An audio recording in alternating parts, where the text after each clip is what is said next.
Good evening, ladies and gentlemen, in the YouTube world, and welcome to another second stream in a week of Elite FPL. And today, guess what, Steve-O? That's a question which I'd love to get answered myself. Guess what? I don't know, Jace. Guess Steve-O is going to reveal his Gameweek 1 draft live. I really am not, Jace. So that's he is. That. He says he is. So I get don't ready think I did, for actually. I don't think I've actually said I'm revealing. I'm sure you did. I'm sure you did, mate. I'm sure you said you're going to look through the messages that I sent you. Come on, man. How many changes have you done this week already? Me and Ray have done nothing with our team. If Isak goes to Liverpool, mate, are you bringing him in? It's a plan which I've said to Ray that I don't really want to be doing because he won't be starting game week 1. He won't be starting game week 1 unless he was signed today, right now. Are you thinking it's a trap? Okay, so I don't think Isaac's a trap. No, I don't think. Okay, just not good enough for your team. No, I'm trying to wind him up. So I'm trying to wind him up because Steve-O's he's being really stubborn and he does not want to show his FPL team because he thinks maybe it may force me to change or make similar decisions in who I pick at game week 1, and he doesn't want to spoil it and have the same team. I think that's what it is, Steve. Am I right in saying that? You want to have the competitive edge?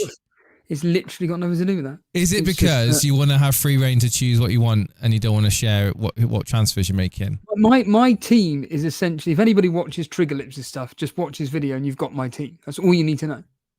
My team is about as template as the Temple of Doom, which doesn't even make any sense. What do you reckon, guys? Do you reckon Steve-O's got a template team? Let us know in the chat. Big shout out to Cinnamon, FPL Bailey, Simon's in the chat. Also on the intro there, JR, Glenn Fossum. We got Kevvy, we got Rad, we got David. Here we go. Click us. We got Slim. I don't think I've seen you in the chat before. Slim, are you a regular viewer? We have got Joe Nicholson's in the chat. Hello, Joe. How's it going, buddy? It's the weekend. Odin's there too. FPL Have Beers in the house. PK7's in the house. Ricky Kiley's in the house. Andrew Ferguson. We got Matty there too. I wonder if he's going to be sharing his team on Discord tonight. Good evening, Mr. Scruffy. Good evening, FPL Bailey. And everyone else that's tuning in. We got Buffy's Rent Free apparently in someone's head. We've got Max Roberts there as well, the Pokemon Master. Max Roberts. He's straight back from Pallet Town.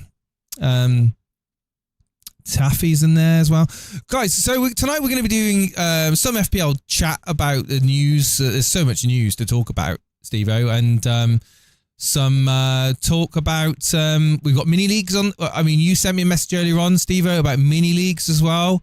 You might want to mention that. Also, the Discord. We've got members of the Discord, and people have been asking me, Jason, how do I submit my team, etc., etc., etc. Well, it's quite simple. You need to become a member of YouTube for 99p, or become a Patreon member, which is also 99p. Is that right, Steve-O? It's free. Starts at $1.99. No, you have to be paid Patreon member to integrate with Discord. So $1.99. Yeah, $1.99 on Patreon or 99p on YouTube to access the full Discord. If you want to just be in Hangouts and have the public chat access, then just jump into the Discord and chat with people there. But to kind of filter it down to the main core audience, we're keeping it behind the memberships. Certainly. For the foreseeable future, I don't think that's going to change. We're going to have people on talking about their teams tonight. So if you have got access to the Discord, get yourself in to the waiting room. We've got people there already. And also thinking about it, we're going to be... should we just structure this a little bit, Steve-O, and kick off by saying... there's not been a lot of news, but what news there has been, Steve-O's written it down in his little bit of pad and of A4. And you want to shout out what's going on then in the world of Premier League news? Well, I think the big talking point is today about the fact that Liverpool have had their £120 million bid rejected plus add-ons. by Newcastle. £120 million rejected by Newcastle.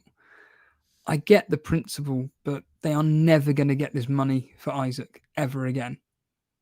Now, if Liverpool were... Apparently, I've just literally read as well that Liverpool aren't going to be up in their bid. So, Well, I mean, not being funny, mate, but how much is he worth? Like 120 million is like, I would say 20 million more than what I would maximum. I wouldn't pay more than 100 million for him personally. I know he's a good player, but like it's getting ridiculous. Why not? He could. I don't know. I think that there's not a lot of options for Liverpool in terms of Premier League proven strikers, is there? Let's be fair. Available on the market right now. So I just don't think. I mean, JR in the chat saying 120 million. I mean, 140 million in this climate. Isak is worth 140 million in this climate, Steve. I mean, I just don't want to see footballers going for more. I think it's disgusting. I'll be honest with you. And I know that Man United have spent so much money, and it makes me sick how much money Man United have spent on players, and I hate it. Unfortunately, it's the world we live in. I personally think that if they're going to reject 120 million, I heard rumours, I don't know how concrete it is, they're holding out for getting a replacement before they accept a bid. So, and Isak wants to go. Isak wants to go to Liverpool. He's made his feelings clear on it. Liverpool have been told, I believe, by Newcastle that they want to seek a replacement for Isak before entertaining any bid. So I don't think that this rejection is a clear-cut rejection. I think this is more likely a stalling process from Newcastle. Rightly so. I mean, if they're going to lose Isak, they're going to want to get a replacement, right? So I think that don't read into that rejection too much. I don't think that it's set in stone that they're not going to be selling him. We'll have to wait and see how the next few weeks pans out. But you're right. I mean, when I talk about Isak, I don't know if a few minutes ago you said it's like the closer we get to the beginning of game week 1, the closer it gets, the less likely he's going to start the game anyway, game week 1. So you have to remember, we are exactly 2 weeks today. So once we get to next week, Friday, the following Friday, it is game week 1, where we're going to be doing first. Hang on. Where's this 5 weeks gone? It literally seems like time is just disintegrating in front of me. It feels like only yesterday it was like 4 or 5 weeks until game weeks. Yeah, I mean, in all seriousness, I said it to a friend of mine. It was 1 week ago that I had my cycling accident. I'm just thinking, hold a minute here. Literally, that was this time last week. Yeah, it's gone, and all of a sudden we're exactly 2 weeks to the day where right now Liverpool are playing Bournemouth. Right now, Liverpool are playing Bournemouth in 2 weeks' time. That's how quick this time has gone. And Isak, even if Isak, like I said, if Isak signs next week, he ain't playing a game. He hasn't even, I don't think he's even trained, Jace. Yeah. He hasn't even trained. You can't You can't just magic a wand and just be fit to start playing football, Premier League football. Another talking point, of course, is about Gyökeres and the fact that he's just signed for Arsenal. People like Ray and Arsenal fans don't think he starts game week 1, and he's already signed for them. They all think it's going to be the same team that played Tottenham yesterday, which was Havertz, Saka and Martinelli up front. Because they both play full-strength teams. Give or take one player here or there that may not make the first team, but they both played full-strength teams. Do you know what the score was in that game, Jason? I don't know if you're aware or not. No, ended 1-0 to Tottenham. Ended 1-0 to Tottenham. It was a... Can you guess who scored the goal for Tottenham? I have no idea. Papi Sarr. Oh, okay. Yeah, that popular FPL player, Papi Sarr. Yeah. Well, he may get 2 points for the DEFCON. DEFCON points, you know what I mean? Right. But in all seriousness, the first team that played against Tottenham yesterday is going to be the team that plays against probably Man United.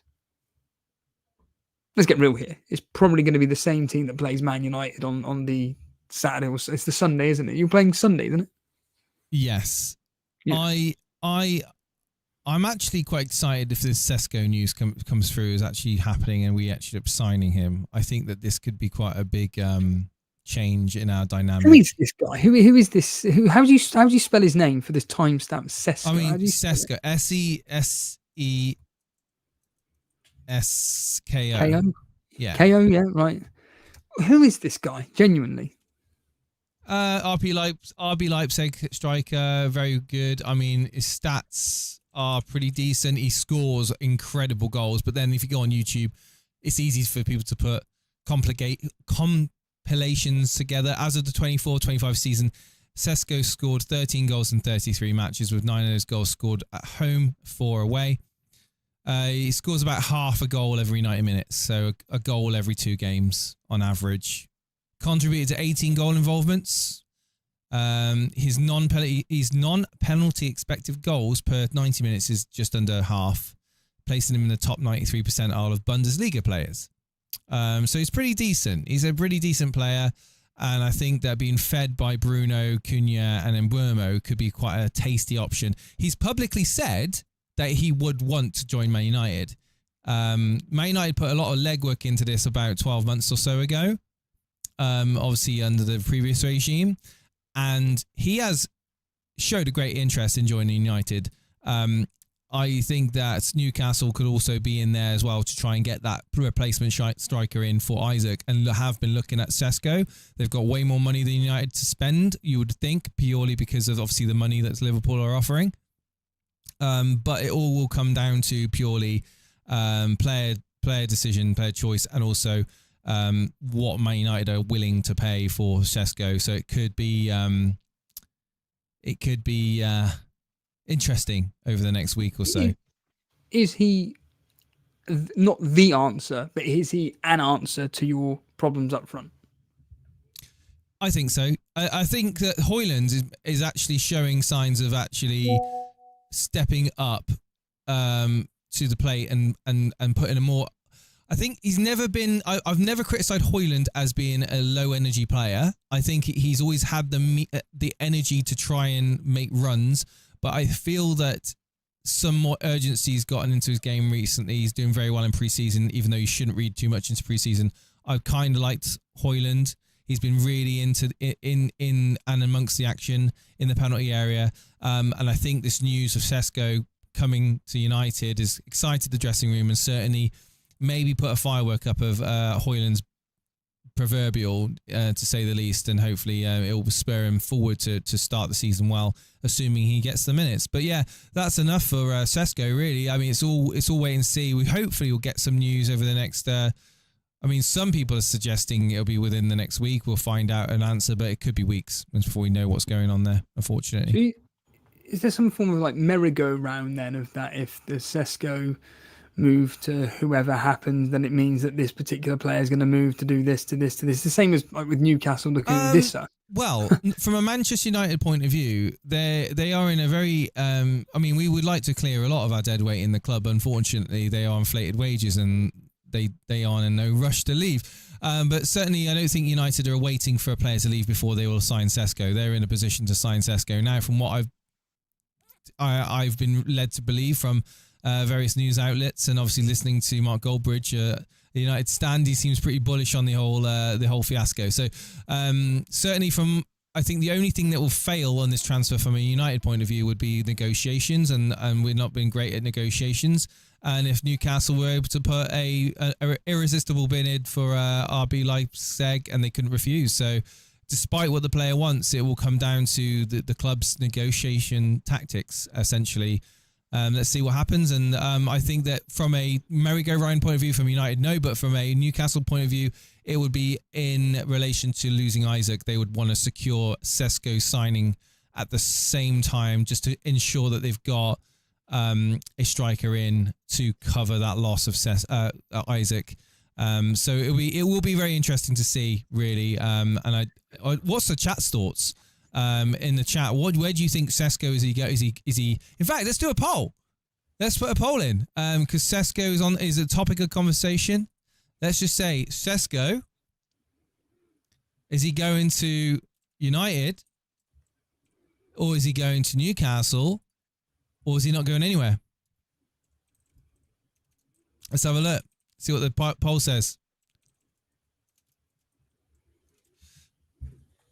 There we go. Poll is up. You've got 5 minutes to vote on the poll, guys. Poll is up. If you haven't already hit the subscribe button in the chat, because we are how many are we away from 8,000? It seems like we've been trying to get to 8,000 for the last 3 years, Devo. What's going on?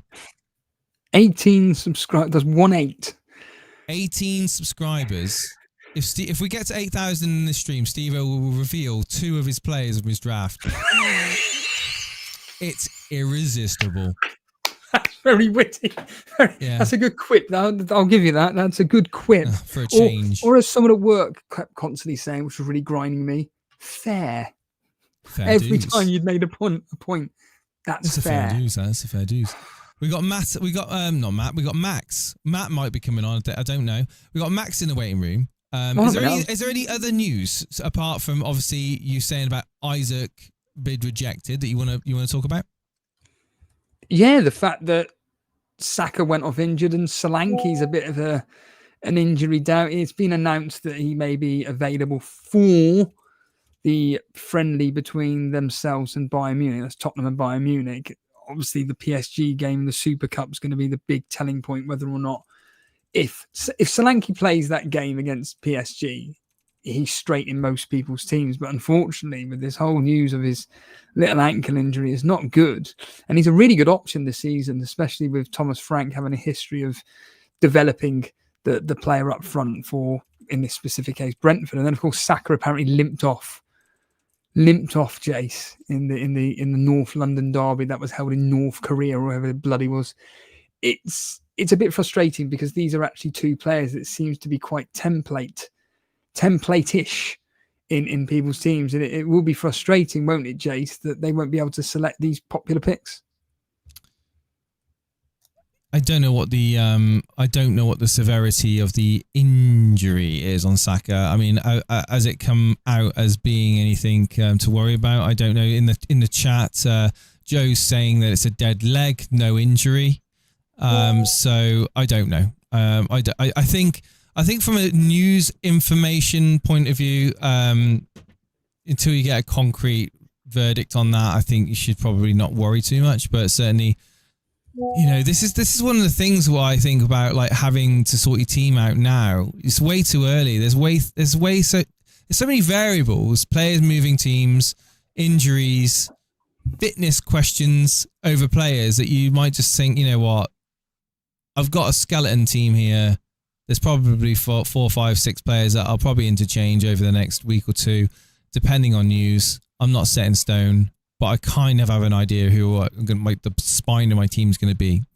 And I think that's probably the best way to be. I don't think you should be rigid. Like yourself, Steve-O, you seem to be convinced, even though we haven't seen any evidence of such team, you seem to be convinced that this team is the be-all and end-all and that you will not change it no matter what, come hell or brimstone. But look, like I said, we are 2 weeks away from the start of the season, and I'm being serious. I am happy with my team. Now, there are arguments from Trigger Lips on his video about defenders, specifically the 6 million 5.5 range, essentially the premium team defenders, and the odd team like Everton that have players that will be getting you these DEFCON points. But I'm genuinely happy with my team, Jace. It's the first time where I can confidently just go, Gameweek 1 comes along, I'm not going to be panicking. I sent you that website of Plan FPL. It really, really has helped me just take away my emotion and go, that's the plan. That is literally my plan. I love it. And I think what's helped me this year is the fact that the fixtures, the opening fixtures, are crap for most teams. Let's not beat about the bush here, Jace. There's no team that stands out where you're like, oh my God, I've got to have X, Y, and Z players. There really isn't. If, for argument's sake, Liverpool, Man City, Chelsea, and so on had good fixtures, it's like, oh, wait a minute, we have to think about, oh, wait, do I need to bring this player? It's really not like that now. It's almost like you have to, you're almost forced into picking proven Premier League players, see how the first 3 to 6 game weeks go, and then make a decision of, right, I think it's time to wildcard. In my personal opinion, if you play the game right, for me, it's looking likely game week 8 to wildcard. It's looking like game week 8 to wildcard. But the way me and Ray have planned it so far, there's a few bit of loggerheads here or there regarding disagree with this. But we have a conversation, a very basic conversation. Actually, we just come to a conclusion that actually we're happy with the decision that whatever we've made. And genuinely, I'm really pretty confident that when it comes to game week 1, I'm probably just another thing that doesn't help, to be completely frank, is the website is shit. It's absolutely fucking garbage. I put up a poxy video on TikTok, literally at work, clicking on my mouse how many times it took to log in to the website. Do you know how many times, Jace? How many times it took for me to click before I actually could enter? Just pick a number out of a hat. I don't know. 7? Double it, 15. 15 clicks of the right click on my mouse to access a poxy website. That's unacceptable, Jace. It's pathetic. And to be honest with you, sorry to keep banging on about him, but Triggerlips makes the point. When it comes to deadline day, how the hell is that server gonna be able to cope with the amount of people using it if you can't even cope now 2 weeks out? It's poor, Jace. You've someone that knows a lot about sites and servers, etc. You've got to admit that it's pretty lackluster and pretty poor form from the game. I'll be honest with you. It's not too late for them to make changes to the website. I mean, it's still time before the game week 1, but unfortunately, the UI experts of FPL they've dropped the ball really on this. They've not made it very easy. That's why I would say that third-party apps that use you have use the API, like I use the FPL Pro app or FFM Pro app here. I use that to plan my team and sort my team out. Once I'm in there, it's so much easier to make transfers. I've been using it for years, and absolutely the same thing is not changed. And with this app, I can see my team through game week 2, through game week 3. I can see what my team would look like in all these game weeks coming up, and I can make my transfers how I would normally do it without having to worry about any stupid UI. I can literally select a player on there, and then go into transfer and select from a list of players there, which is so much easier. And I don't think I'll be using the official FPL website for doing any of it because it's just ridiculous. It takes way too long. Any thoughts from the chat before we crack on with looking at some? Yeah, from the chats, see what people are saying. Steve, I might need a co-pilot to log into FPL. I think Plan FPL allows you to do all. I'm actually planning it. Ray will be available for that. RBSF5, it now keeps you logging into view your team, or at least it does for me. I think some people are having better experiences than others. Simon, go on air. Animations asked Simon to go on air. Stop being a boring 8 million ranked manager. Getting the worst on air. I have the best team now, and me and AI are now playing together, says Clickus. We got it's funny actually just to interject. It's funny how not many people mention AI anymore about FPL, isn't it? I don't really hear the words at all. I mean, it all broke out the news halfway through the season. There's going to be some AI bot manager to help with our teams. No one seems to know what exactly it is, but now the game's launched, that's all been forgotten. It's all now about the DEFCON points. Yeah, I just think people are going a bit crazy about it. Right, let's move on. Let's move on about the stupid FPL game. Let's talk about these drafts because Buffy asked me who I'd want, Sesko or Watkins at United. Sesko over Watkins. Yeah. Right. Max Roberts there. We need to go into the live channel on Discord. Don't forget, Steve-O, if you want to get yourself in there. Guys, we're going to be moving over to Discord now to talk to people about their FPL teams. Max is the first one in the waiting room. The only one at the moment in the waiting room. So let's just get his team up on the air. Max, are you there, mate? He's gone. Oh, there he is. Max, are you there, buddy? You need to bring me in as well. How's it going? Well, you need to go into the waiting room. Am I not in the waiting room already? No, not you, mate, Steve-O. I don't know. I'm going to give him permission to join. There we are. There we are. We're all in. We're all in. How's it going, Max? Have you just posted the one team in, mate? Yeah. Yeah, just the one. Yeah, that bot slowed me down. Otherwise, I might have put about 100 drafts in there. Yeah, mate. It's probably a good thing. Yeah. So your team, I'm going to read out for people listening in. We've got Sanchez in goal. We've got Nico Williams, Spence for Tottenham. We've got De Cooper, Virgil van Dijk. We've got Palmer, Salah, who's going to be your captain. Kudus, Wirtz, Wood, and João Pedro. I mean, there's no. I mean, this is a bench boost team, by the way, as well. So you might want to read God, yeah, okay. For Bruggen on the bench. Sorry, Anderson, Van der Ven, and Perot. Okay, so bench boost game week 1. Why? Looks a similar team. So I've done a little synopsis. So I thought it might be easier for me to read it out, and then if you want to have to ask questions on it or whatever, then that might be easier. Explain away, mate. Please do. Okay, so this is Buffy. I'll enjoy this one. This is called the Condom Draft. So it's bench boost game week 1. Sanchez and the Brighton keeper. Good fixtures. For the first few weeks, Verbruggen's potentially injured, so if he is, I'll just replace him with Steele. Then you've got double Spurs defence to target 6 of their first 7 fixtures. Bench versus Man City in game week 2. VVD's safety pick for Liverpool's defence. If Robertson leaves, it may go to Kerkez. You've got De Kuiper in their Brighton defender again. Estepinion's left, so he should be the starting left back, and from what I've seen from him, he's very attacking. Nico Williams, Forest have got a very good fixture to start the season. I imagine their defence will be pretty popular. Then you've got moving to midfield. You've got Palmer and Salah that kind of speak for themselves. Salah captaincy will be to protect against expected ownership, which will probably be over 100% in game week 1. I wanted triple Liverpool, and the best way to fit that felt like Wirtz was the option. He's looked good in pre-season so far, and again, it's an ownership-related pick as well. Kudus, out of all the players, feels like the biggest bargain. After watching him in pre-season, he's another one who's looked good and seems to be a starter under Thomas Frank.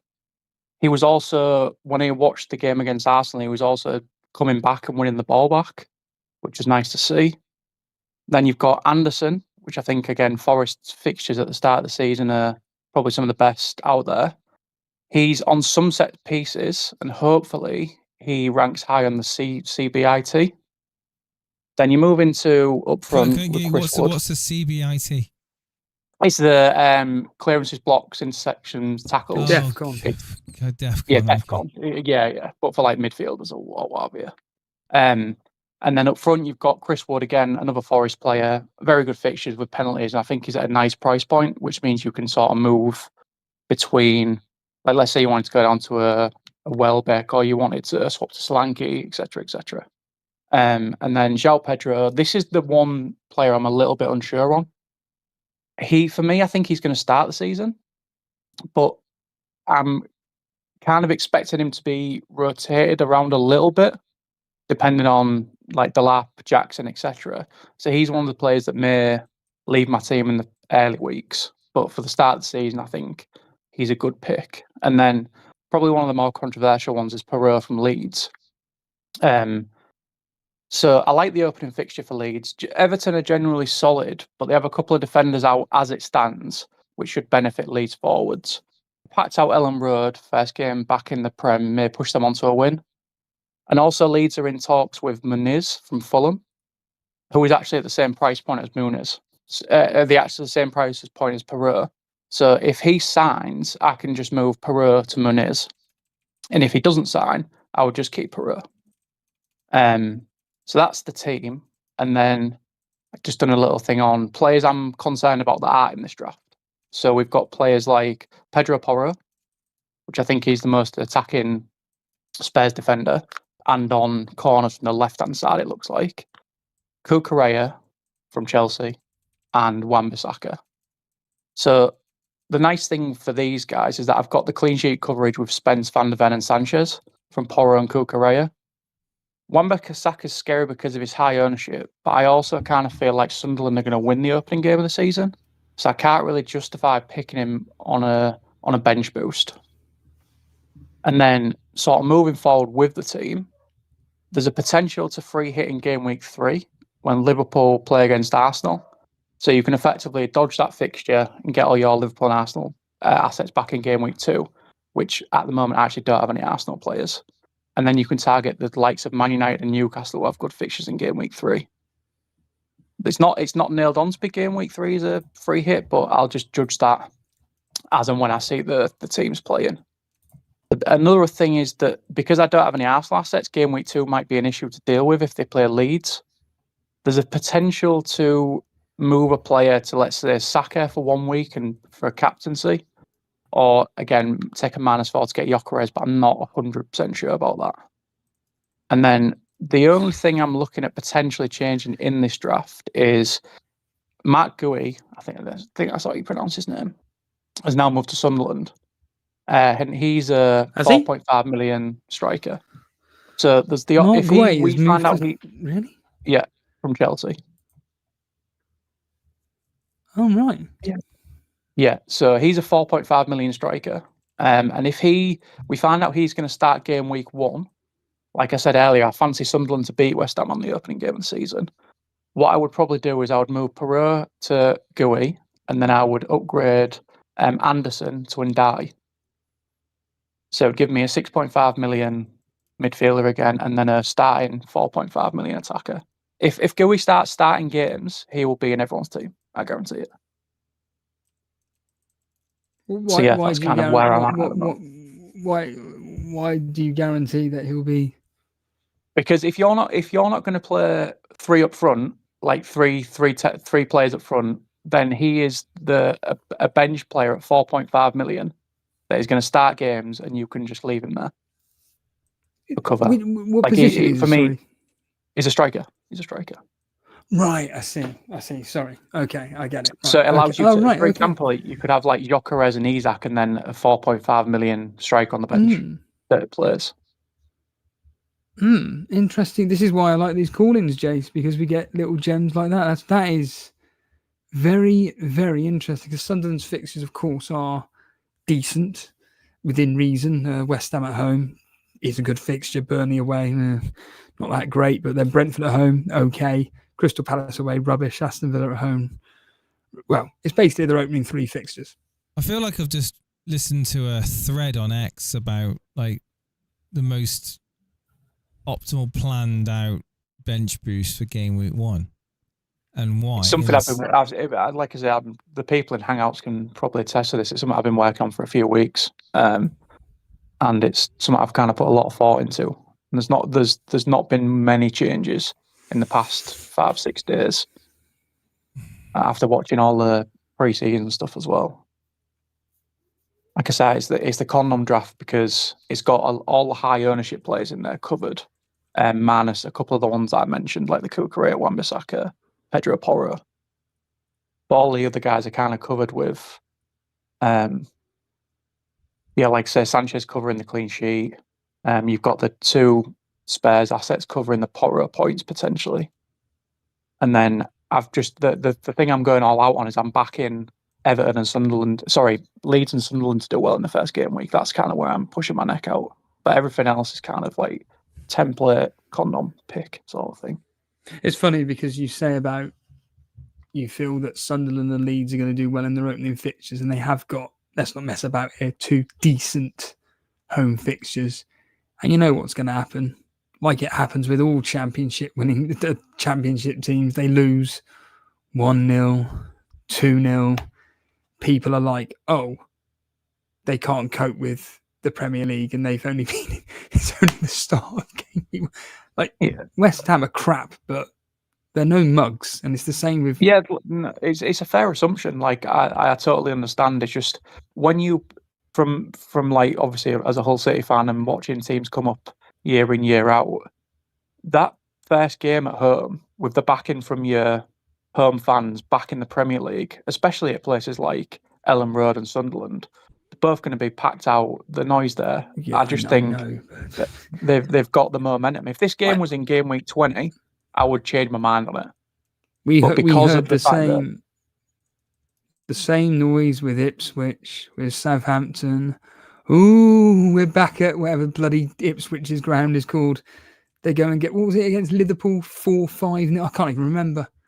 Same as Southampton. Yeah, but like I say, these are better caliber of teams in my opinion, and they're playing against an easier fixture. Yeah, I'm just playing devil's advocate here. I'm not. Yeah, no, that's fair. No, and then again, it looks like Everton are struggling a little bit defensively, which obviously will help Leeds.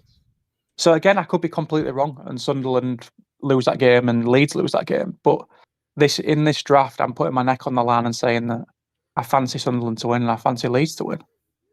You're adamant then with this. I mean, when it comes to getting 2 weeks' time, how much of this is going to change? If you're still playing bench boost, as it stands, it's just the changes that I said about the Sunderland striker, the 4.5 mil guy from Chelsea, and him coming in. I think that would be it. I can't see from all the sort of work I've done on this draft, I can't see too many issues with it. I'm sure people are going to be like, "Oh, this is bad or that's bad." Does this Chelsea striker that comes into Sunderland, does he start game week 1 then? I don't know. That's the issue. So if we get a leak that he's going to start, then I make that change. And if he doesn't, then I stick with the Perot or Muniz if he signs. You ain't going to get any leaks from Sunderland. You're going to know. No, probably not. Probably not. No. But let's say advance. that Sunderland have got a few players that play up front. So they've got Isidore and Mayenda. I think they're trying to get another striker as it stands. But let's say that one of those guys gets injured in pre-season. The likelihood of Gooey or whatever his name is starting increases. So maybe I take a punt on that because it means that I can move Anderson to and die. How old is this Gooey, whatever you pronounce his name? He's 18. Yeah, you've just answered the question. If this was the Championship, it might be different. In theory, when you think about all the stuff, it's like he's not going to start. But the attributes he has are pretty positive. Again, it's not nailed on that I will move to him, because I've got Perot there, but at the same time, it is an option. How much have they paid for this guy? He's on loan, just on loan from Chelsea. Yeah, you've answered the point. He's doing nothing. Sadly, it happens every season. Again, it's one of those. If he doesn't do anything, it's fine, not a problem. Doesn't change my plan. It just would allow me to have an extra million somewhere if I really wanted to. But I don't mind either way. Like I said, it's a beautiful plan. It's the same as my team. I don't mean the players, but it's the same in the sense of you've planned. You like the look of it on paper. It's just now a question of, like Jason said earlier, getting full facts and information at your hands before we hit the confirm button. Yeah, I think people look at this team and go, "Oh, that's not a very good bench boost." But at the same time, the bench boost has a ceiling. Like if you get a 20-point bench boost, that's a really, really good bench boost. So if I get 10, 15 points from this bench boost, I'll be over the moon. And I always say that a bench boost is easier to navigate after you've done a wild card. And game week 1 is a wild card. So why not take advantage of it while it's there? I'm just playing devil's advocate again. Game week 2, which seems to have slightly better fixtures, slightly than game week 1, mainly because Arsenal are at home to Leeds. That's basically the main thing. But Burnley at home to Sunderland, Bournemouth at home to Wolves, Chelsea away at West Ham, not that great. But Fulham at home to Man United, you could argue a decent fixture.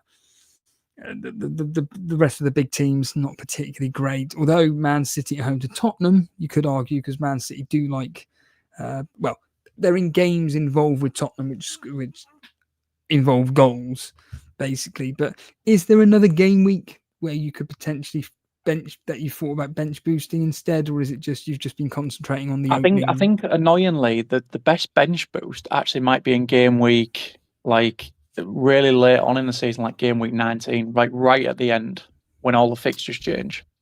But that's going to be much harder to navigate at that point. And that's bench boost in my mind is a very weak chip. Like if you can get 15, like I said, 15 points out of it, I think you've done really, really well. And it's always easier to set up when you've got a wild card. So I think that looking at this directly right here, you've got Brighton at home to Fulham. Brighton actually defensively, they're not too bad. I'm not saying they're perfect, but Fulham are. Well, what you've got to remember as well is that Fulham may be going into that fixture without a recognised striker. So yeah, exactly. Jimenez is playing in Mexico 2 days before this fixture, and it looks like there's a chance that Muniz moves away. So that gives me even more confidence in Brighton potentially more likely to keep a clean sheet. Of course, like I say, game week two is the difficult one for me to navigate because I don't have any Arsenal assets and Man City play against Tottenham. The only thing I can say is that Man City have always struggled against Tottenham. Tottenham seem to be their bogey side. But with this team, I can actually bench the 2 Tottenham defenders. I'm happy to play Kudos, and the rest of the team isn't too bad. I could also take a 1 week punt on potentially bringing Saka in because the problem with my game week 2 team is I don't really have a good captaincy option. Like Salah's playing away at Newcastle, and like, do I like Palmer away at West Ham? It's all right, but would I rather have Saka? Yeah, probably. So it may be a 1 week punt on Saka captaincy, with Leeds at home. But other than that, like game week 3 is the potential for a hit team because of the Liverpool Arsenal fixture. But I need to assess how Man United and Newcastle play in those upcoming 2 game weeks to then decide if I want to use the free hit in that week. Because if they look poor, then I might just make a transfer. And if they look really good, then I might just go, all right, let's just go Fernandes and Buemo Cunha and just go triple Man United attack if they look really, really good. So, Jason, as a Man United fan? I think there is excitement when it comes to Man United's interest over Sesko and getting them involved with Mbeumo and Cunha and Fernandes. I think that they've been impressive on pre-season so far, obviously scoring 4 a couple of days ago. But difficult to know because Cunha and Mbeumo weren't in the team. Yeah, that's exactly that. We've not seen the whole dynamic yet. It might not take a few weeks for it to start to click. Who knows? Yeah, this is why I don't want to lock it in because I want to see how they play in the first 2 weeks, and then I can make a decision in game week 3. Yeah, Dorgu does look good. I would be kind of I wouldn't be advising anyone to get United in, even though I probably will be bringing United in because it's just my bias. But that's just bias, and bias will bite me, like it has in the past. But yeah, United are ones to watch for definite. Excellent call. Man. Cool. Brilliant, Max. Yeah. All right, fellas. Right. Cheers, Max. Good luck. No problem. Yeah, thank you very much. I'll speak to you both soon. Much more thought has went into that draft than probably the last me and Ray 2 years of me playing FPL. For me, yeah, all good. So well done. No, and I mean like impressive stuff is what I mean by that. So good job. Oh god, I'm gonna get roasted for this in Hangouts later, but I'll accept it. Right, that's good, man. That's good. Good. No worries. Take care, man. Bye. Yeah, thanks for everyone. Speak soon. Bye. Don't let him roast you, Max. Don't let him roast you. Very good. Yeah, so that was Max. He's a long-term viewer and supporter and awesome person in the community. We've got 2 people in the waiting room. We've got JR17, who I'll try to find their team. JR, how's it going, mate? JR, can you hear us? Hi, what's up? How's it going, mate? Guys, you guys can have Matty can come in here before me if you want to. He was here before me. Sounds good to me. I didn't know which one was I didn't know which one was first. Yeah, now they're feeding you do that, so cool. Let him go first. Sounds good to me. Everyone's. Mate, you've been waiting to come on. You were in first in the waiting room, so we brought you up. Can you hear us? Hello. Hello, mate. Hello, gentlemen. How are you? It's a Friday, so it's always a good day to be. Friday's a good day, mate. Oh yes, it was last week. I went to a festival. Wow, that's was it a rave type of festival? Yeah, was it? I went last year. A place called Landed in Landed, Wells. Oh God, yeah. So, was it a bit crazy? It was all right. Yeah, we went on the Friday, stayed Friday night, Saturday night, Sunday, and got home Monday night. Man, you must be knackered. I was pretty tired. Like, I slept well, to be fair.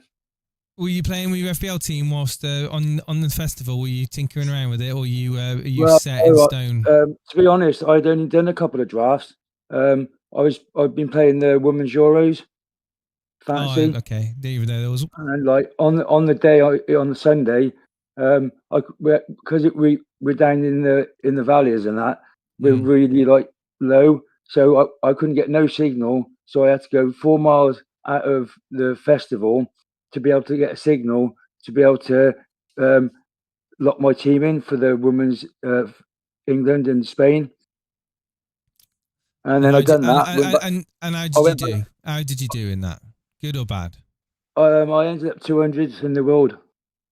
Out of how many players? 80,000+. Oh, that's pretty damn good. It was all right for the first time playing the women's fantasy. Yeah, it's not bad at all, mate. Not bad at all. So, well, big up the women's football because they two times showing them in. Now it's done, eh? Fair play to them. Yeah. So you go for so talking about Premier League then. We got your team in front. I'll read it out to the people maybe listening, not watching. Sells in goal. Yeah. Spence Cooper, again, another name that we... Hang on. This is your team, isn't it? Yeah, it is your team, yeah. Spencer Cooper, Williams, Salah, Rogers, Palmer, Wirtz, Balaba in midfield, Wood, Watkins up front with Beto, Corwell, and Rodon. I'm suddenly feeling really tired, Steve-o. And Steele in goal on the bench, of course. So this is a Cooper, Nico Williams. Again. I hope I haven't bored you already, Jace. That's why you're yawning. Yes, this is a Salah team. This is a Salah team. If you want me to go through it like a max, I can do that, right? This is 60-40 bench boost game week 1. If I decide to bench boost, I wouldn't do it, mate. Jace, what I want to do this season, right? We've been given 3 extra chips. I want to attack this year aggressively, right? I don't want to have to come from behind like last year. I want to try and get in front because it's a lot easier once you're in front to stay in front because then you're not always trying to chase and pick players that you don't want to pick. So I want to. They always say the best time to use your bench boost is after a wild card. When I use my first so I'm using the limited transfers as a wild card. So when I do use my first wild card, I haven't got to worry about getting players on my bench or having an expensive squad. Because if I don't bench boost in game week 1, and I say do it in 8, then I've got to use transfers to bring players in for that bench boost. So why not do it in game week 1 when the players I've picked? I've got Steele in for Bruggen because Verbruggen's injured, so Steele's there at Fulham home. I've got Colwell playing Crystal Palace at home. I've got Rodon, he's at home to Everton, and I've got Beto at the moment. There's only 2 players who I believe that are playing away from home. All the other players are playing at home, and I've got 2 players playing away from home. But if I decide not to bench boost, Steele will go down to 4 million. Colwell will go down to maybe a Wan-Bissaka, and Beto will go up to Strand Larsen. And then I could play either a 4-4-2, 3-4-3, 3-5-2. So I'll be very flexible in what formation I could play any week. What's the obsession with Strand Larsen? I don't get it. Man City, Bournemouth, Everton, Newcastle, they're not exactly screaming good fixtures. He's cheap, Steve-o. He's cheap. I just think 6.5. I don't think it's cheap. I just think because Kuhner's left now, he'll be like the main guy. He should be on penalties, of course. And we see when Kuhner left last season, we all thought Wolves would like crumble. And to be fair, Strand Larsen, I think he got 5 goals in 6 games. He really stood up and he stood out to me as he doesn't need Kuhner around him to score. He's good at headering the ball. He scored plenty of goals with his head at the end of last season when Kuhner got himself suspended and that. So after game week 1, I would even be happy to play him in game week 1 against Man City. So like I would have a choice. Why? If I didn't bench boost, I would have Strand Larson there, so it would be either Strand Larson or that Belieber I'd be playing. So it's like I can see why people are bench boosting game week 1, Steve. Yeah, just to see if I can get a good score. Then the chips out the way, and then I can just focus when I do wildcard just on the players of my 11, not the bench. Okay. So, I mean, how set is this? Just forget bench boost, as I said to Max. How set is this team? yeah, out of the 15 players, how many are deadlocks, certainties? 10 of those 11. Okay. 10 of the 11. The 11 that are playing now. Yeah. And what about There's your only bench? one who I might change, and that's Belieber. And on the bench? Depending on the bench boost, yeah, because I could take him up to a 6.5 million mid if I wanted to. And you're 60-40 in favour of bench boosting, yeah? Yeah. Just so I can try and get a good Sounds like you're a start. bit indecisive, mate. Yeah, I am a bit, but like, Don't let it freak you out come the deadline, mate. The game might crash and you may not have a full, well, fully picture team. I put in the chat like, just make sure you lock in an hour before and your team's ready. Well, but FPL Maestro certainly loves to sales pick, so you got a fan in him. Jason, it's wasn't different. Steve trying to say something then, and he was on mute. Steve, you were saying something on mute, apparently. No, I don't think I was. Okay. No, wasn't he? I was just listening in. Maybe I was just I'm watching it on YouTube on telly, and it's probably a bit behind or something. He's listening to you, Steve, twice on YouTube and in Discord. No, I got the telly on mute. No, I'm just watching it. No, I like the idea behind the unlimited transfers pre-game week 1, have the bench boost, so you got the second bench boost later in the year, of course, to play around with. Obviously, and that's when you have the double game weeks if you're having any, because you're not having any in the first 19 games. I see a lot of logic that goes into it, but it's just purely like having to factor in the players without any data, without any knowledge of how like they're you look at my team now, right? And like I've picked players that have Premier League. No, the only one that I've taken a punt on is about Brighton ones. Is Verts. It's like all the others, like they play Premier League football every game. Like people are not going. I don't see Villa in many teams, and I think the double up on Watkins and Rodgers is going to do really well. Like, sorry. You don't see people with Villa. I mean, I can think of 3 alone. Konza. Yeah, but many teams. I do not understand, Steve. I do not understand that pick. Right, he's such a flat pick. Like he's a 2 or a 6 pointer. That's all you're going to get. He doesn't. You won't get no recoveries or no extra points from him because he doesn't do enough to get those, and that proved that on the stats from. If it was in play for last season, so like I don't know why people go for the concert pick because I know why they go for it because he's a guaranteed starter, and I understand that. But it's like I said, a 2 or a 6. There's no upside in that player at all. So like I'd rather go with a 4.5, say Luca Dean goes for a Matson who's 4 million. Like I'd rather go with someone who's got at least a bit of attacking upside, or someone who bring like a Wan-Bissaka in or something who does reach that threshold of tackles and gets that 2 points. Because Konsa doesn't. So I would never have Konsa in my team.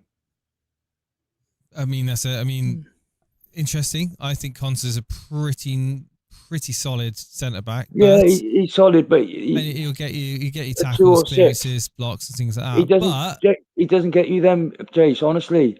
Okay. Yeah. Okay. So essentially,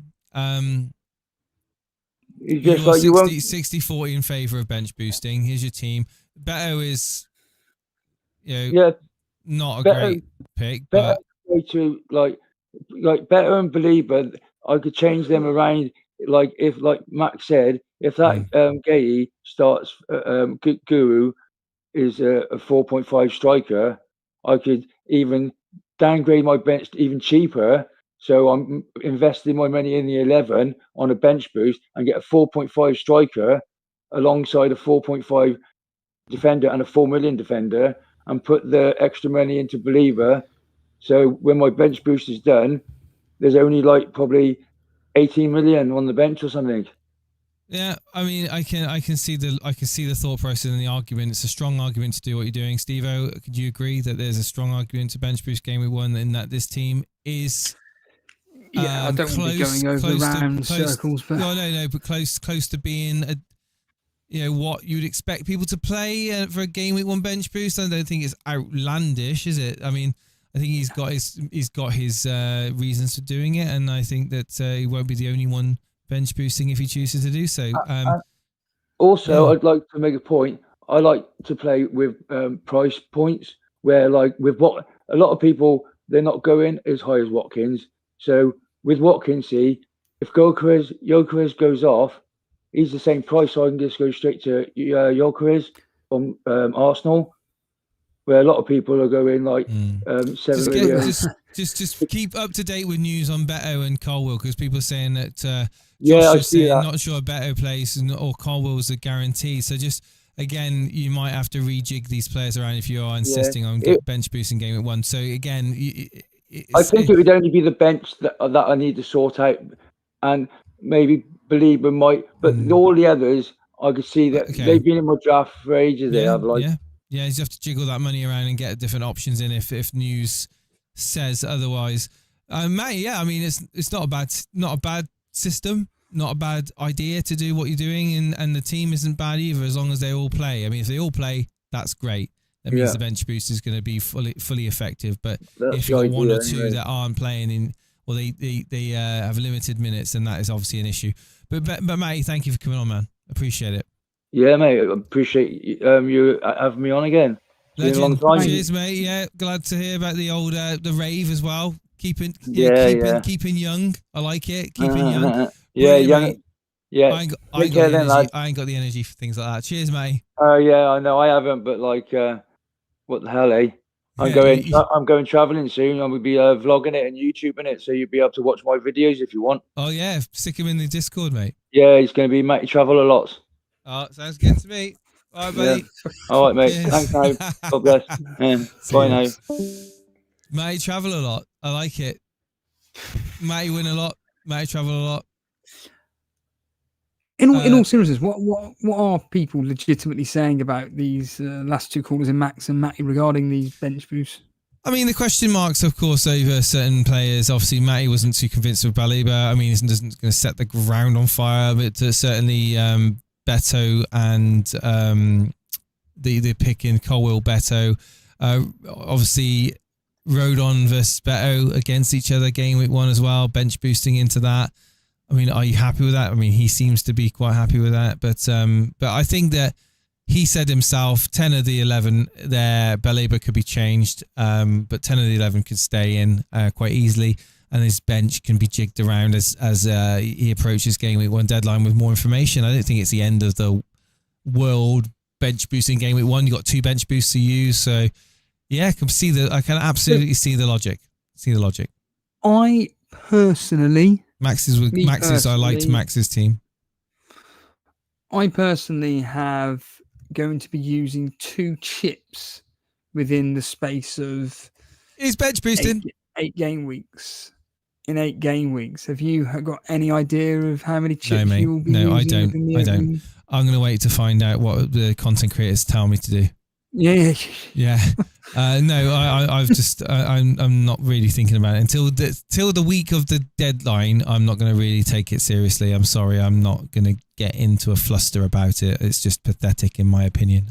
There's lots of news and there's lots of, I mean, I respect people like yourself, Steve-O, who've got a system, like Max, who's got a system, like what we just had on with Matty. They've got their system locked down. They're happy with it. They're going to do something, and barring any news that's going to affect any of their players, they're pretty much going to go with what they're going to go with. So in Matty's case, it was 60-40. I think Max was much higher. You seem to be pretty locked in, probably in the 90s, I would imagine, by what you've said. I'm not going to make any changes to my team.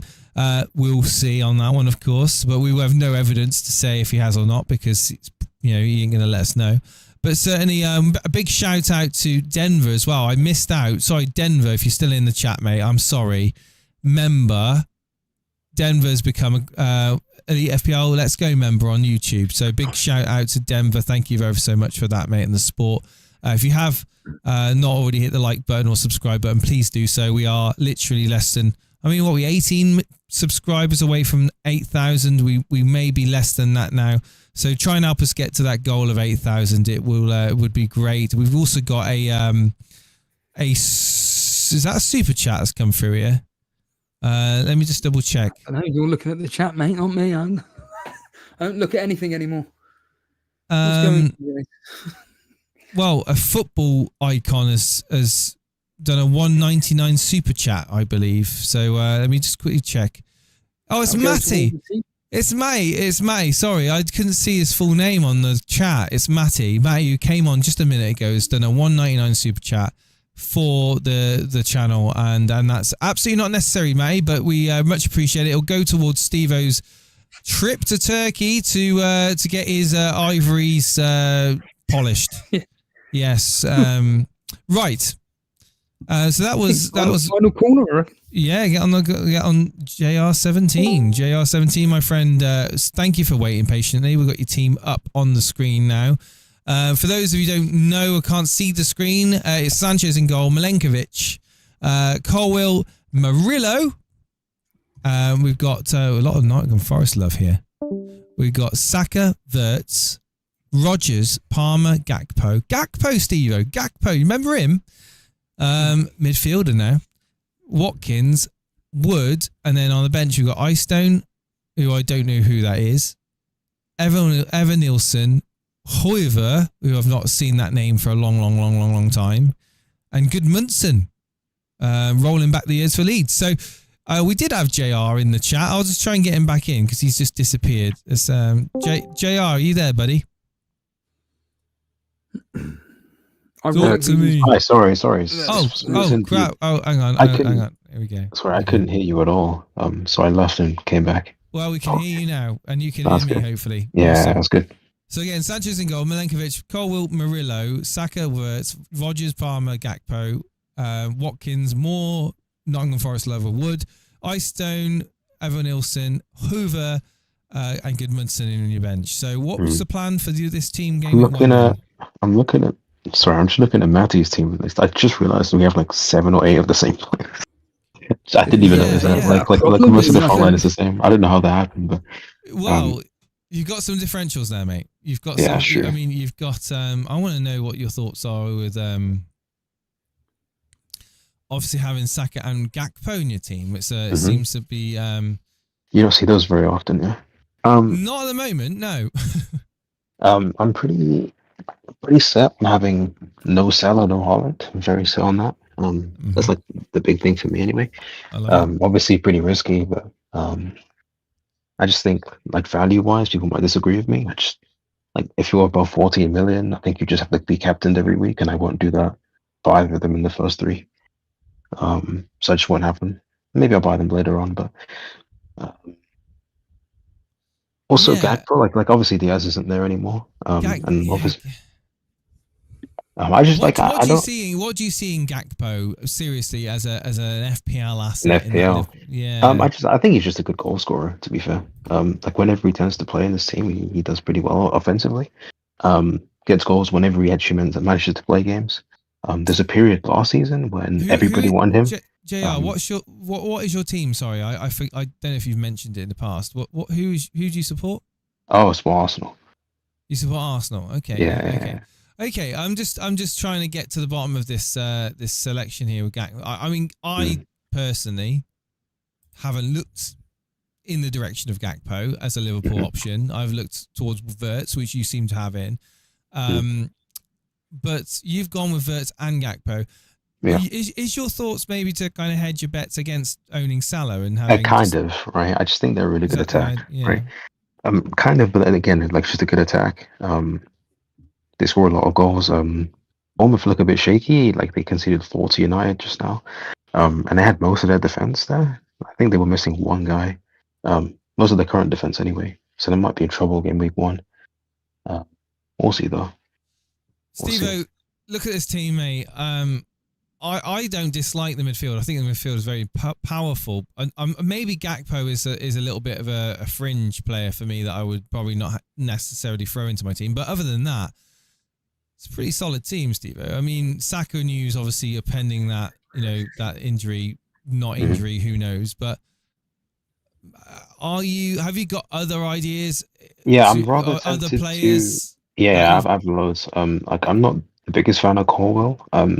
Before I had like 2 4.5, so I had a 4.5 in his place and a 4.5 on the bench. That I might rotate in. I'm not sure about that. And for Gakpo and Wirtz, if Isak goes there, I think they all become terrible. So if Isak goes to Liverpool, Gakpo moves to Semenyo, and Wirtz will go up to Bruno Fernandes. Steve, if Isak goes there, give us your thoughts, mate. You sat there start looking the at this. season. Sorry. So if Start the Isaac season. goes to Liverpool, for argument's sake, Yeah. he goes there by game week 1, but he doesn't play, you're going to remove Wirtz and Gakpo. Yeah, if he signs there at all, like let's say you get to like the 14th of next month, right? And he's like has a medical, they're both gone. How much goes to Semenyo? Yeah, but that's way after game week 1, isn't it? So we No, don't it's need to before. look at that. Before. I mean, if it's after, I'll be in trouble. I'll say that. If they take like 3 weeks to sign him, even though they have submitting bids now, I'll be in trouble. But if this is going to happen, I think it will happen before the deadline, really. And if it does, I'll just like. Why does it make exit out of Wirtz and Gakpo? Well, I just maybe not just like Gakpo, we spoke about this in Hangouts actually. Like for about a week. I was trying to make the argument that like let's say Isak goes there, right? Everybody's game time, barring Salah, drops off a cliff, and it becomes like really hard to predict, right? And I'd rather just have 90-minute men in that scenario because it's going to be Ekitike, Gakpo, Wirtz, and Isak. There's going to be like 4 of them, right, competing for those like 3 spots: the cam spot, the striker spot, and the left wing spot. I don't think you spend 120 minutes, whatever it will be. Oh, I know. On But Isak like, there's going to be some amount of rotation there, right?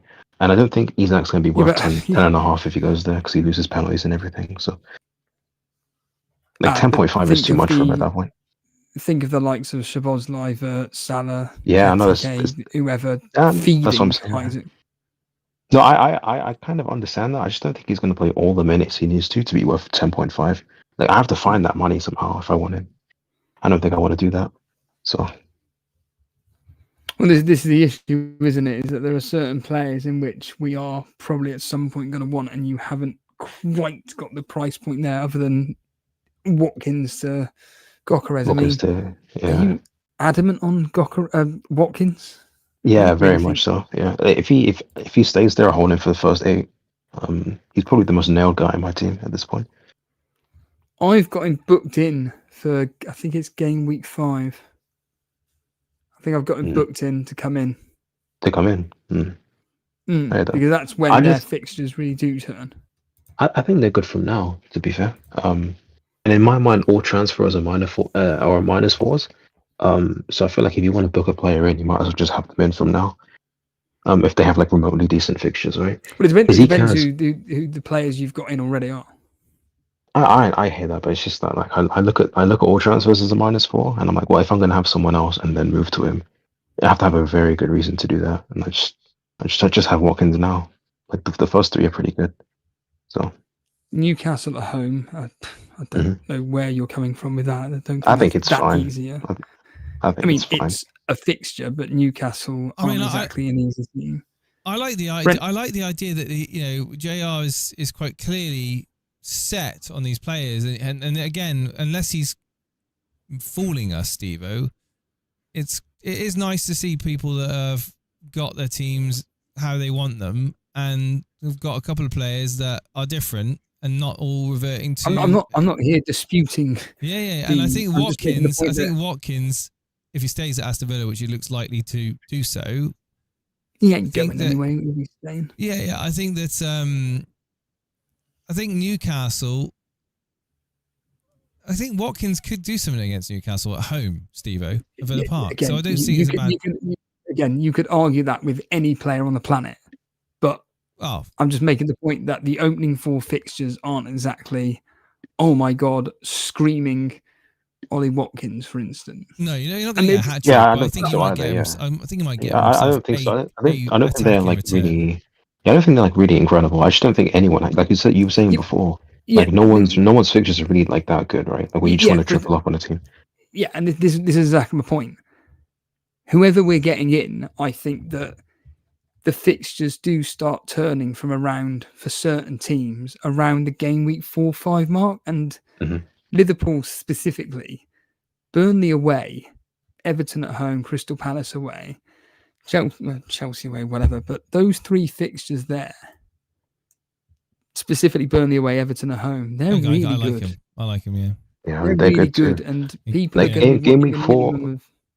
Game week 4 is that really one, like it's going to be that one scary Salah week, right? At least for me, I'm just going to look at it and be like, that's terrifying, right? We're going to have like everyone captaining against Burnley. It's pretty decent chance he does something pretty massive there, right? I mean, ironically, if Isak's still at Newcastle, he's a good captain there, right? I thought about that before, but obviously it's not going to happen now. But yeah. And this is exactly unlikely that he's staying at Newcastle, isn't it? Let's be honest. Yeah, it's not going to happen, right? Yeah, I don't think so. It's unlikely, but it all depends on who's willing to pay what, and also what Newcastle is able to do in terms of getting a replacement. And I don't think they're going to be happy just to get rid of him without anyone coming in through the door. But yeah, I mean, this team, again, it's different. It's different. I usually, when I ask people about this team, they usually look at Evan Nelson and ask why he's there. Good fixtures. And I never really have. That's why. No, so this is what I said before, right? If you want a player, you might as well just have them in from the start rather than like booking in a transfer. At least in my mind, anyway. Yeah. So like in the same way that I have Watkins for that reason, let's say that his fixtures become really good in game week 5, I have Evan Nelson there for the same reason. From his become good from the week after the first one. You're actually using your bench to rotate players? Wow. I know, foreign concept, right? Foreign concept. How dare you? Yeah, I know. Now because a lot of my money is kind of missing. I have a lot of extra money because there's no Salah in Holland, right? I'm somewhat tempted to move some money out of Colwell, drop into a 4.5, and then upgrade my keeper to a 4.5 and bench boost this. Rather tempted to do that, right? Oh my god. I'm a little tempted because I don't like Colwell very much, and I feel like there's going to be a point in time where I might want João Pedro, right? So I want that Chelsea spot open. I'm tempted to do that, but if I do, I don't know which 4.5s I want because I don't think any of them are very good. Like the best 4.5s we have are like Senesi and Richards. Like all the other ones are to bring in Pedro and then downgrade. No. I'm saying like move Colwell out because I might want João Pedro later, and if I want João Pedro later and I still have Colwell, it's going to be impossible. You got right? 3 Chelsea, yeah, exactly. Okay. So I'm tempted to move him down, move up the reserve goalkeeper to a 4.5, and then like bench boost it. And get out of the way. I don't really know what to do about that. Like maybe I could do. Maybe I could. Depends on how much you want João Pedro, mate. Yeah, exactly. Like I don't think. By the way, I don't think I will. I feel like he's gonna. Actually, I don't think he's gonna be very. Someone's gonna come back at me later for this, but I don't think João Pedro will be very good. I feel like everyone's fears his minutes. I look at them and like, yeah, he might come off at 70 minutes, but he's good enough to do damage in those 70 minutes, right? Buffy in the chat is asking who's copy 2, saying your team looks. Yeah, I know. I knew he was going to think Buffy's that type of guy to say that. I had this a couple of days ago, mostly in form. So yeah, don't take the bait. Don't take the bait. I mean, again, it's a different style of strategy slightly, and Gakpo for me is a big kind of. It's a big differential. It's a differential, I know. But this is my point. It's like you look at the and these differentials, right? You look at them and you go, is there a good time where you think a good player is good and they're underpriced and people won't think about them, right? And I think this is one of those times. Yeah, I think those the fixtures aren't actually that good. It's just that like I think Liverpool attack is going to be like very, very good, and most people will double on them, right? Well, they're fixture proof, aren't they? Really? Yeah, that's what I'm saying. Yeah. So like there was a time last season, people. So last season, people like Buffy always gets upset at me. So shout out Buffy, I guess. Yeah, there was a time where Brentford were playing Man United towards the end of the season, right? And like I don't like Man United very much. I think they're a really bad team. Obviously, I think they'll be good this season. I think that might change this year, mate. Yeah, of course. Like we bought really well, to be fair. But last season, obviously pretty bad. I looked at Brentford versus Man United. I'm like, I had Wissa and I had Mbomo, right? I looked at those two. I was like, yeah, we'll probably score. But to push it a bit further, I just bought Shada in as well, and he scored 2 goals that game week. And everyone thinks I'm very lucky for doing that, right? But I looked at it and I'm like, well, timed it right, like Shada's a good player, right? Man United are pretty bad, and he's a decent goal threat. Let's see if we could do something here, right? And that's the kind of differential I'm looking for. And in this case, like, it's a bit thinking you're using the same logic, Gakpo.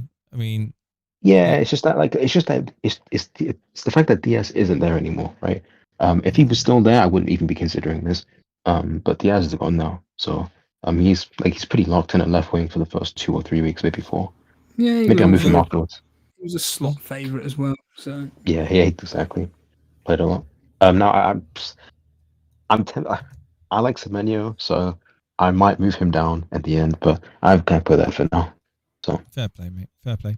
Yeah. Cool. Okay, that's great. Thank you ever so much for jumping in No worries, man. and sharing your team, JR. I appreciate it, buddy. Thank you, man. All right, see you. Oh, we got one more, Steve-O. Do you want to do one more? Or do you want to ask him to come next time? It's up to you. I think, yeah, we'll go one more. Give them a few minutes. Yo, Kevvy, what's up, man? Are you there? You live and kicking, bud? I am alive and kicking. How you doing, guys? Can you hear me okay? You're good, man. We're good. Yo, sweet. I don't remember last. Have you jumped in here before and spoken to us? I can't remember. Yeah, I was on last season once, but that's actually it. Yeah, it's only my second time on. Wow, second time on. So, Yes.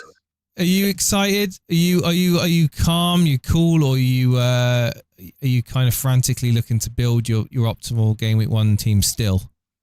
So my team is definitely not settled just yet. I don't see it in the chat. Have you posted it in the? Oh, you have. It should be. Yeah. It should be there. Yeah, I got you, man. I got you. Yeah, my team again is a little bit similar to. Read it out. Go on. Make team a before. change. Read it out. Tell us about it. Do you want me? Okay. Yeah. All right. We've Go got on Pickford in goal. Pickford is just don't really need to explain too much there. Cucurella at the back line with Virgil. Van der Ven. I think Van der Ven's okay. Yeah, I'm not too Good good on price, Spurs, 4.5. yeah, I had a doggy before, but sorry, yeah, changed to Van der Ven, just a bit more secure. Saka, my midfield is actually the same as the last guy's on. Sorry, yeah, quite similar anyway. JR's. Yeah. And Without Gakpo though. Yeah, no Gakpo actually. I've gone for Marlon on the bench. Yeah, going to sound like a broken record here, but yeah, planning on bench boost in Gameweek 1. My God, Steve, there's going to be a lot of bench boost Gameweek 1, isn't there? Jesus. Right, okay. Saka captain. Go on then. Sorry. The captain could definitely change. I've got Saka in midfield. Okay. I'm quite concerned about Wirtz as well. I'm just not sure if he's going to be able to cover Salah. That's a concern I'm having. And yeah, I've got no Salah, no Haaland, so a little bit. I think it'll be exciting to go without them, and it's made my team have a nice budget, but yeah, a little bit concerned about that, but it should be all right. So you got Saka, Wirtz. So you're obviously not sure about Wirtz. Saka's got a dead leg, but he should be okay. You got Saka, Palmer, of course, yeah. Palmer's is don't need to talk about because loads of people got him.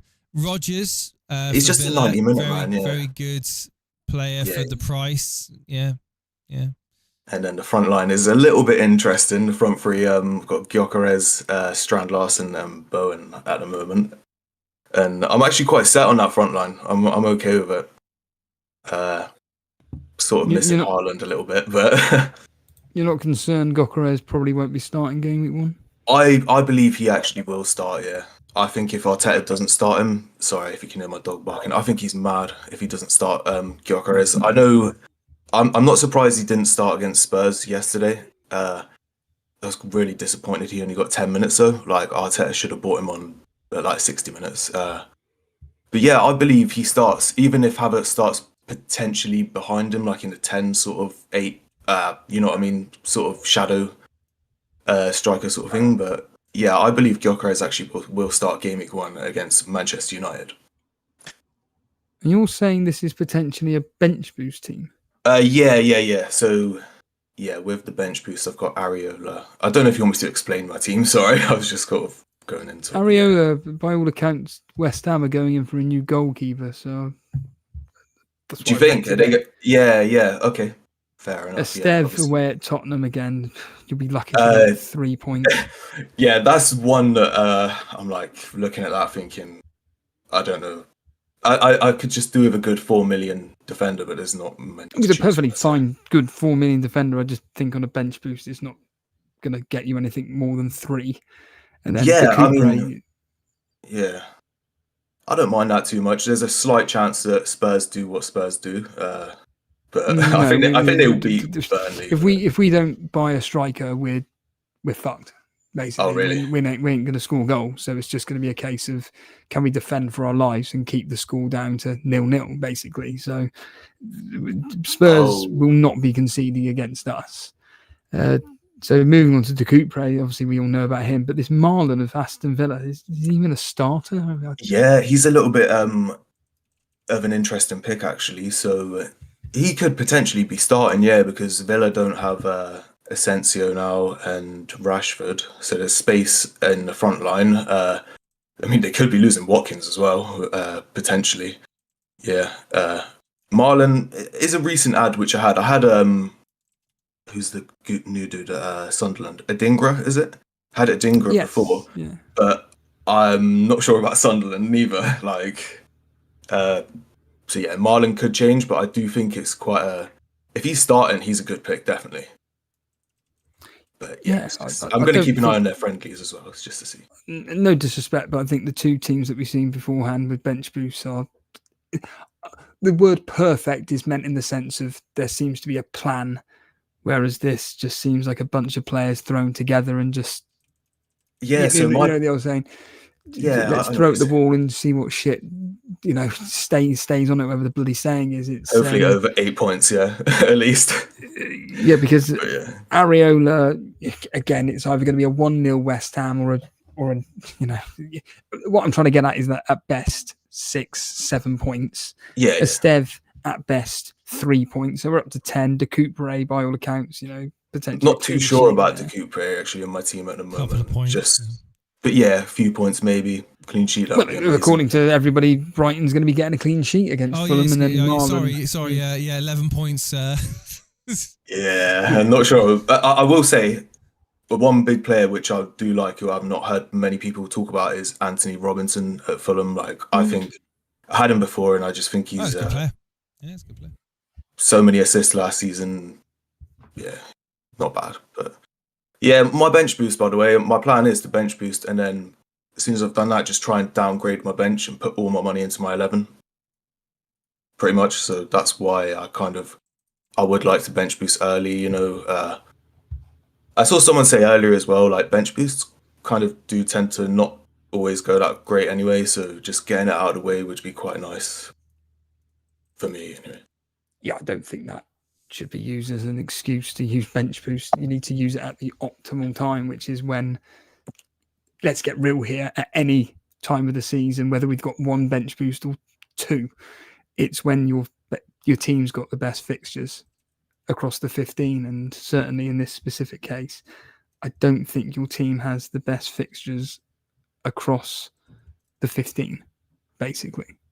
I see another Strand Larsen as well, another one. Yeah, I'm a big fan of Strand Larsen. It's the 5.5 star Strand Larsen superhero, isn't it? It's the effect. That's the thing. Yeah, no, he's 6.5, but he was 5.5, wasn't he, last season? Right. Yeah. Yeah, so he was such a bargain. He was He was, wasn't he? He was 5.5. He was. I'm sure. I can't remember his price, but he got 14 Prem goals last season. Chat, help me out. He was 5.5 last season. Please, when he came into the game, please tell me that. Am I not? I'm hopefully not just dreaming that. No. He was. Yeah. Okay. Cool. There we go. He was. Yeah. Yeah. I just think Wolves' opening fixtures aren't particularly great to justify. Nah, they're not. But yo, You're better off spending... Strand Larsen against Haaland, didn't it? Battle of the Norwegians up against each other. I'd be more concerned about the battle of Haaland versus Sarr and whoever else is in the Wolves' defence, to be honest. True. With you, Strand Larsen did score against City last time we played there. I don't know if it was the last time or it was last season, one of the 2 games he scored. Yeah, Man City last season were a joke, and I think it's going to be all changed this season. I think they learnt a bit of a lesson last year, and I think Pep's going to kick them all up the backside, and I think it's going to be a very interesting title race between Liverpool, Arsenal and Man City. A very, very interesting title race. Yeah, hopefully. It's all down to the mentality of the Man City players. You missed out Man United in that statement, mate. Yeah. Oh, Man United, yeah. What are you thinking, Jace, about like Mbeumo, Cunha? If Sesko joins United, I'm thinking United are going to get top 8.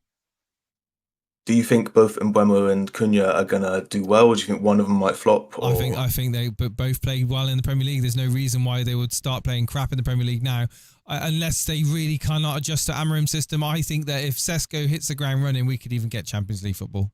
I'm just gonna go out there now and say that. I like it. If we get Sesko in, Champions League football back for United, you heard it here first, ladies and gentlemen. I might have my red tinted goggles on too much though, so don't quote me on that. But yes, I like the fact that you come on and talk to you about the team. Thank you for coming on and talk to us. Yeah, that's all right. It's a bit of a different one. Yeah. I'm actually all right with it at the moment. I know. Obviously, Steve, I don't like the bench boost. That's fine, but yeah, it'll be all right. But he might. Yeah, but plot twist. He's bench boosting game week 1, and he's just saying this to throw everyone off his scent. There we go. Yeah. I'm actually using 2 chips by was it game week 4, game week 5? Game week 1 bench boost. Steve-O's not saying nothing. He's been rattled, ladies and gentlemen. He's been rattled. Oh, when are we gonna see the draft? Oh yeah, Steve-O, when are we gonna see the draft? Like I said, game week 1. Send it. There's no need for me to. Oh, get off. Well, so with the preview, when the game's shut down for updating, then you will show us your game week 1 team. Well, no, it's probably during the deadline day itself. I'll be. Oh, okay, all right. So you're gonna leave it till the last day? Okay, cool. Again, I would say of the 15, I think every single one of them has been nailed, shown in most of the teams tonight. So it's very nailed. template. It's just He's template. nailed. He's nailed. A very template team. So, wow, you can't wait until you see my Salah and Haaland team, mate. You just wait. Yeah, is that what you're doing? Salah Haaland? Yeah, my sabotage of a team. Yeah, my team of 4 millions and 5.5s. Right. Yeah, thanks again. Everyone that's come on tonight. Massive thank you to Kevvy who's come on as well as a last caller and coming back since last year. You wait a year before coming on again, Kevvy, are you? Definitely not. Hopefully I'll be able to get back on sooner. Definitely, yeah. Cheers, buddy. Appreciate it. And thanks for being back in the Discord as well, because we've relaunched it. So yeah, of course, I saw all that shite that went on. Good to see you guys back and all that. Thanks everyone, and yeah, have a blessed night. Thank you. Legend. Cheers. And everyone that's applied for the Discord, I've accepted you in. In order to get full access to the Discord, I'll remind you again, you just need to become a 99p member on YouTube or decide to become a member on Patreon. It's entirely up to you. But if you just want to have access to the public channels and the Hangouts to talk to the people in the Hangouts, then you can just be in on that for no additional cost. But the action is in the channels with the team drafts, and that's where we get you on here to talk about your team essentially. And of course, Steve-O, the leagues that have and will be renewed, they have been renewed and they have been created. And Steve-O's given me the codes. They are live now, and people that are in, well, Steve-O, tell them again. What can they expect this season? Yeah, so basically the launch of the Patreon Trophy League happened today. So anybody that's a $4.99 Patreon tier member will get access to the Trophy League, and essentially to be eligible to win the trophy, you need to be a member of 4.99 tier for the whole of the season, basically, or you will just be simply removed from the league. Same as the members league, slightly different, but with the YouTube members league for the Let's Go mini league, you just have to become a 99p YouTube member if you want to participate in that, basically. So if you like participating in lots of leagues, there you are. It's there. There we go. Right, ladies and gentlemen, thank you ever so much again. Finally, if you haven't already subscribed, please hit the subscribe. We are literally this close to getting to 8,000 subscribers. And you may be the one that gets us there in the near future. If you're watching this back, please don't forget, hit that subscribe button. Lots of people don't do it. I don't know why, but they keep coming back. As stats show, if you hit the like button, guys, and leave a comment if you're watching this back on the replay. Join the Discord, join the Patreon, be involved. Cheers, guys. Good night.